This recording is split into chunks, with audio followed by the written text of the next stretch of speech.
అందరికీ నమస్కారం. ఈరోజు మేము ముందుకు రావడానికి గల ప్రధాన కారణం ఈరోజు దేశంలో ఒక పెద్ద చర్చ బీసీ ఉద్యమం. అయితే ప్రతి ఒక్కరిని స్ఫూర్తిని రగిలించే ఉద్యమం బీసీ ఉద్యమం, ప్రేరణ కలిగించే పోరాటమే బీసీ ఉద్యమం.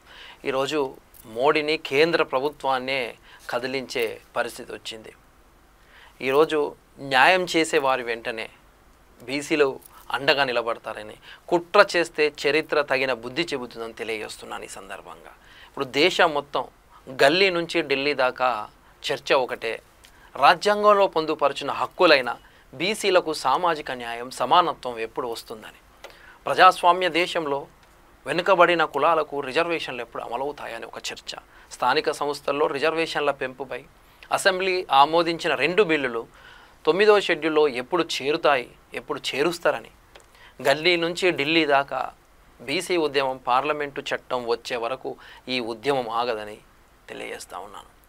మనందరికీ తెలిసిందే, బుధవారం ఢిల్లీలో జంతర్ మంతర్ వద్ద జరిగిన ధర్నాలో సీఎం రేవంత్ రెడ్డి మరియు ఇతర బీసీ సంఘ నేతలు అందరూ కూడా పాల్గొన్నాడు. ఇది కేవలం కార్యక్రమం కాదు, ఇది బీసీ హక్కుల సాధన, రిజర్వేషన్లో భాగం.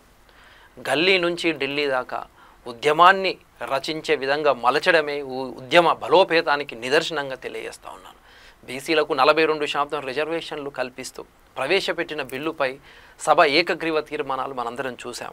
Telangana BC reservation bill 2025 assembly ఏకగ్రీవంగా ఆమోదించింది. ఇది రాష్ట్రానికి సామాజిక న్యాయానికి పునాది వేసింది. కానీ ఈ ప్రయాణంలో అసెంబ్లీలో ముగియలేదు. అసలు పోరాటం ఇప్పుడు మొదలైంది. ఎందుకంటే చట్టబద్ధంగా అమలు అవ్వాలంటే కేంద్ర ప్రభుత్వం 9వ షెడ్యూల్లో పెట్టాల్సిన సందర్భం ఉన్నది మనందరికీ తెలిసిందే. కేంద్రంలోని బీజేపీ ప్రభుత్వం మౌనంగా ఉండడం బీసీల హక్కులపై ఉక్కుపాదం మోపుతుంది. ఇది నిర్లక్ష్యం కాదా? దీని వెనుక స్పష్టమైన వ్యూహంగా వాళ్ళు పోతూ ఉన్నారు. గత 10 ఏళ్ళుగా బీసీలపై బీజేపీ పట్టించుకొని ధోరణి మనం చూస్తూ ఉన్నాం. ఇప్పుడు రాష్ట్రాల నుంచి వచ్చిన బిల్లును 4 నెలలు పక్కన పెట్టారు. ఇప్పుడు తమిళనాడులో 69% రిజర్వేషన్లు ఆమోదించిన కేంద్రం ఇప్పుడు మాత్రం ఎందుకు వెనకడుగు వేస్తుందని ప్రశ్నిస్తూ ఉన్నాను. బీసీలు మెజారిటీలు, బీసీలు సింహమాగం అయినా దేశంలో అణిచివేయాల్సిన వర్గాలుగా చూడాల్సి వస్తుందని చాలా బాధాకరమని తెలియజేస్తున్నాను. ఇది కేవలం రిజర్వేషన్ల కోసం కాదు, బీసీల ఆత్మ గౌరవ పోరాటంగా భావించాలా. కేంద్రానికి హెచ్చరికిస్తున్నాను. 42% బీసీ రిజర్వేషన్ల కోసం రాష్ట్రం పంపిన బిల్లులను ఆమోదిస్తారా, లేక చరిత్రలో బీసీ వ్యతిరేకులుగా, చరిత్రహీనులుగా మిగిలిపోతారా అని ఈరోజు తెలియజేస్తున్నాను.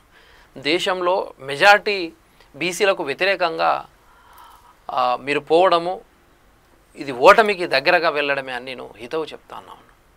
కేంద్రంతో ఢీకొట్టినకైనా సరే, మోడీతో ఢీకొట్టైనా సరే 42% బీసీ రిజర్వేషన్లు సాధించేదాకా ఈ ఉద్యమం ఆగదు, ఈ పోరాటం ఆగదని తెలియజేస్తూ ఉన్నాను. బీసీల తరపున ఎన్నికలైన బీజేపీ ఎంపీలు ఉన్నారు, కేంద్ర మంత్రులు ఉన్నారు, బండి సంజయ్ ఉన్నాడు, కిషన్ రెడ్డి ఉన్నారు. మద్దతుగా ఉండి మోడీని కలవాలా, బిల్లు 9వ షెడ్యూల్లో చేర్చమని ఒత్తిడి చేయాలా, కానీ లేకుంటే మిమ్మల్ని చరిత్ర క్షమించదని తెలియజేస్తున్నాను.